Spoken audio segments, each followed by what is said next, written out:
Bagaimana nak lawan nafsu pada bulan Ramadan? Baik. Dalam bulan Ramadan Allah beri peluang kita. Allah tolong apa?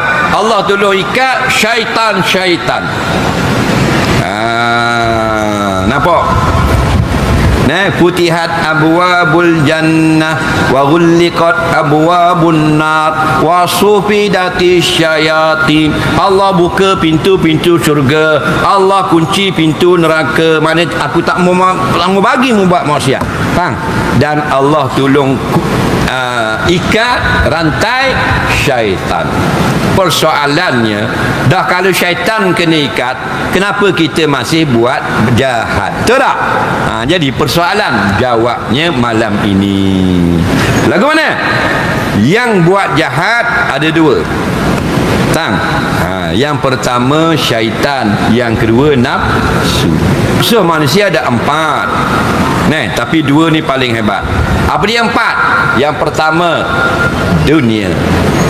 Harta, pangkat dan sebagainya. Itu musuh kita. Yang kedua manusia, kawan-kawan. Kita baru nak sembahyang. Assalamualaikum. Jom main snooker. Tak jadi sembahyang. Faham lagi?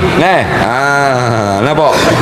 Kita baru nak start baca Quran, kita baru nak berzikir. Kawan pula hantar WhatsApp. Ting ting. Jom main karaoke. Tarawih dah habis dah ni pukul 11 jam karaoke. Faham? Tak boleh kita nak start baca Quran malam ni. 1 juta malam. Jomlah. Tak boleh. Saya nak start amal terbaik. Ramadan ni Ramadan terbaik buat saya. Taklah saya bayar. Awak bayar boleh. Ini masalah.